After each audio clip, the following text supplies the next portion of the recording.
안녕하세요.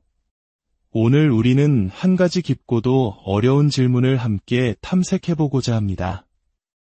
혹시 누군가와의 관계 속에서 점점 나 자신을 잃어가는 듯한 느낌을 받아보신 적이 있으신가요? 마치 투명한 벽에 갇힌 것처럼 상대방이 정해놓은 역할에 맞춰 웃고 행동하고 감정을 억누르면서 말입니다. 오늘의 이야기는 바로 나르시시스트, 즉 자기애성 성격장애를 가진 사람과의 관계에 대한 것입니다. 과연 그들과의 관계는 지속될 수 있을까요? 가능하다면 어떤 모습일까요? 그리고 그 관계를 유지하기 위해 우리는 무엇을 대가로 치러야 할까요? 이 중요한 이야기를 시작하기에 앞서 만약 이 내용이 누군가에게 도움이 될 것이라 생각되신다면 잠시 시간을 내어 구독과 좋아요를 눌러주세요. 여러분의 작은 움직임이 어둠 속에서 길을 찾는 또 다른 누군가에게는 큰 등불이 될 수 있습니다. 당신의 선한 영향력에 미리 감사드립니다. 자, 그럼 이제 시작하겠습니다. 나르시시스트와 건강한 관계를 맺는 것이 가능한가? 이 질문에 대한 답을 찾는 여정입니다. 결론부터 말씀드리자면 아마도 오늘 이 이야기는 우리가 들어본 것 중 가장 짧은 강연이 될지도 모르겠습니다. 정답은 아니오입니다. 나르시시스트와 건강한 관계를 맺는 것은 불가능합니다. 이것이 심리학계의 정설에 가깝습니다. 하지만 이야기는 여기서 끝나지 않습니다. 여기에 흥미로운 반전이 숨어 있습니다.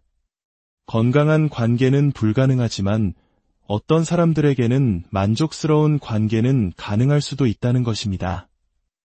여기서 건강함과 만족스러움의 차이를 이해하는 것이 매우 중요합니다. 우리가 온라인이나 상담센터에서 접하는 나르시시스트의 피해자들은 사실 전체 그림을 보여주지 않습니다. 그들은 이미 관계가 잘못되었다고 판단하고 그 관계에서 벗어나기로 선택한 사람들입니다. 그들은 스스로를 피해자로 인식하고 학대와 트라우마를 겪었음을 깨달은 이들이죠. 하지만 세상에는 침묵하는 다수 혹은 소수가 존재합니다. 나르시시스트와의 관계에 만족하며 행복하게 지내는 사람들 말입니다. 그들은 굳이 온라인에 접속해서 저는 나르시시스트와 정말 행복해요. 여러분도 평생의 파트너로 나르시시스트를 찾아보세요. 라고 외치지 않습니다. 그들은 조용히 그들만의 방식으로 관계를 유지하고 있습니다. 그렇다면 대체 어떤 사람들이 나르시시스트와의 관계에서 만족감을 느낄 수 있을까요? 놀랍게도 특정 심리적 특성을 가진 사람들에게 나르시시스트는 완벽한 파트너가 될 수 있습니다. 몇 가지 예를 들어보겠습니다. 첫 번째는 내향성 나르시시스트입니다. 이들은 스스로 빛을 내기보다는 빛나는 사람 곁에서 그 빛을 반사하며 자신의 존재 가치를 느끼는 유형입니다. 마치 태양 주위를 맴도는 달과 같죠. 외향적이고 사교적이며 성취지향적인 나르시시스트 파트너가 외부에서 인정과 찬사를 받아오면 내향성 나르시시스트는 그 옆에서 함께 그 영광을 누리며 대리 만족을 느낍니다. 수줍고 사회적으로 불안감을 느끼는 자신이 할 수 없는 일을 파트너가 대신 해주기 때문에 이 관계는 수십 년간 완벽하게 기능할 수 있습니다. 두 번째는 의존성 성격장애를 가진 사람, 즉 우리가 흔히 말하는 동반이존자입니다. 이들은 연약하고 무력한 모습을 보이며 상대방에게 매달리는 방식으로 관계를 통제하고 조종합니다. 당신 없이는 아무것도 할 수 없어요 라는 태도는 나르시시스트에게 최고의 찬사입니다. 나르시시스트는 자신이 상대방의 세상의 중심이자 구원자, 스승이 되는 것을 즐깁니다.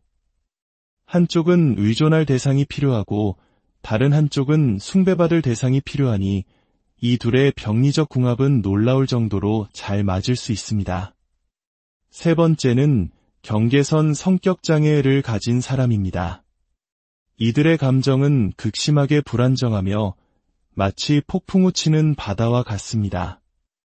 이때 나르시시스트는 그들에게 외부의 조절자 역할을 해줍니다.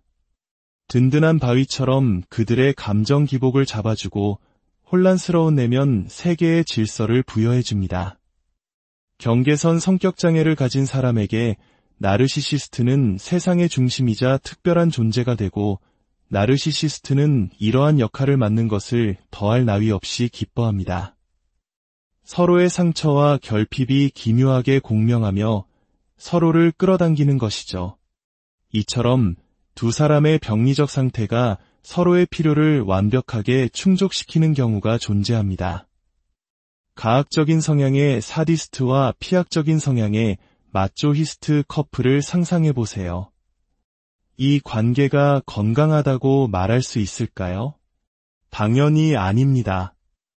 하지만 두 사람 모두 이 관계 속에서 지극한 행복과 만족감을 느낄 수 있습니다. 우리는 종종 건강한 사람들만이 행복한 관계를 맺을 수 있다고 착각하지만, 때로는 병리가 또 다른 병리와 만나 안정적인 구조를 만들기도 합니다. 하지만 우리가 반드시 기억해야 할 것이 있습니다. 이것은 건강한 관계가 아닙니다. 그렇다면 나르시시스트와의 관계가 결코 건강해질 수 없는 근본적인 이유는 무엇일까요? 가장 큰 문제는 공감 능력의 부재입니다. 나르시시스트는 당신이라는 사람 자체에 관심이 없습니다. 그들은 당신이 제공하는 기능에만 관심이 있습니다. 예를 들어 성적인 만족, 가사 서비스, 경제적 지원, 사회적 지위를 높여주는 장식품으로서의 역할, 그리고 가장 중요한 나르시시즘적 공급원으로서의 역할, 즉 자신의 위대함을 확인시켜주는 찬사와 복종 말입니다. 그들에게 당신은 사랑하는 파트너가 아니라 우리가 인터넷 서비스 제공업체나 배달 앱을 대하듯 필요할 때 기능을 제공해주는 서비스 제공자일 뿐입니다. 더욱 심각한 문제는 나르시시스트는 파트너를 자신과 분리된 독립적인 인격체로 보지 못한다는 점입니다. 당신의 고유한 감정, 생각, 꿈, 희망, 두려움은 그들에게 존재하지 않습니다. 당신은 그저 그들의 머릿속에 존재하는 내적 대상일 뿐이며 그들이 짜놓은 공유된 환상이라는 각본 안에서 정해진 역할만을 수행해야 합니다. 이 공유된 환상은 삶을 긍정하고 확장시키는 공간이 아닙니다. 오히려 삶을 축소시키고 현실을 거부하는 보이지 않는 감옥과 같습니다. 당신은 그 감옥 안에서 이름 없는 수감자가 되어 간수가 정해준 규칙에 따라 엄격하게 통제된 삶을 살아야 합니다.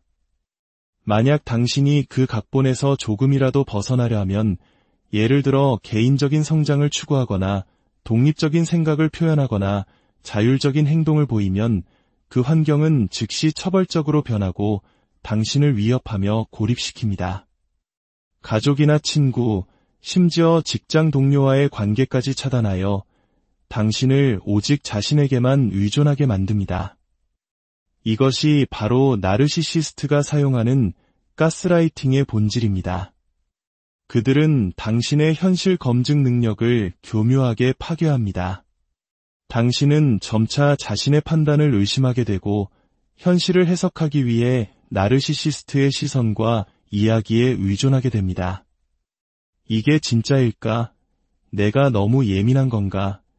라는 질문을 스스로에게 던지기 시작하며 점차 현실감을 상실해 갑니다.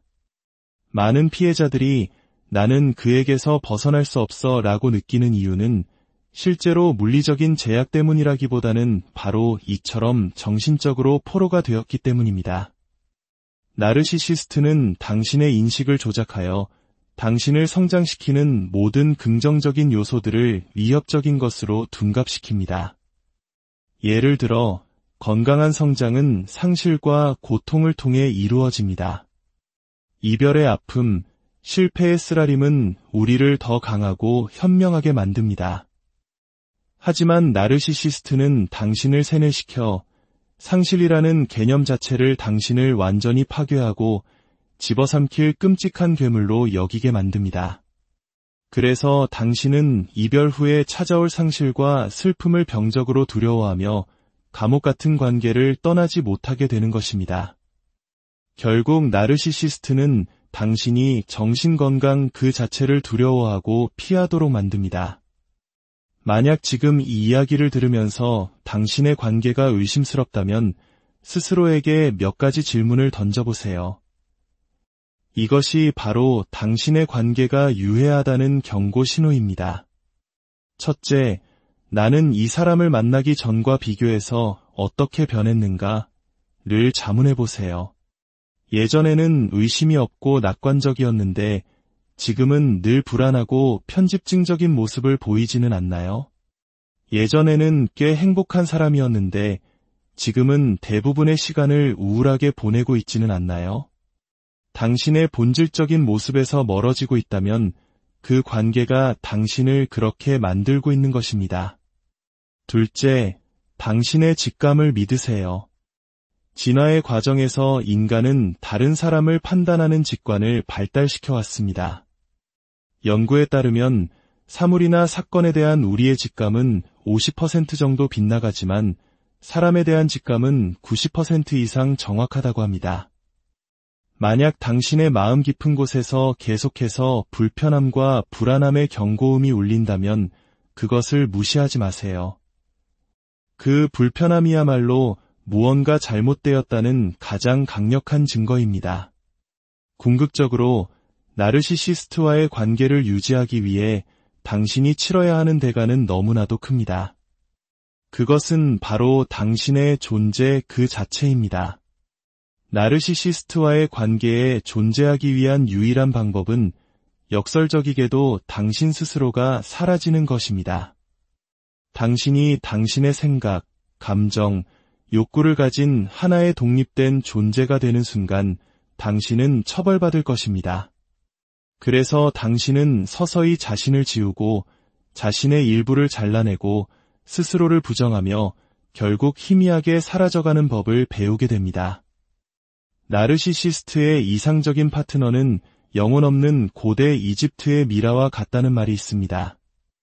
그들은 살아 숨쉬는 당신을 원하는 것이 아니라 자신들의 환상을 위해 멈춰있는 존재를 원합니다. 이것이 나르시시스트와의 관계에서 당신이 마주하게 될 선택입니다.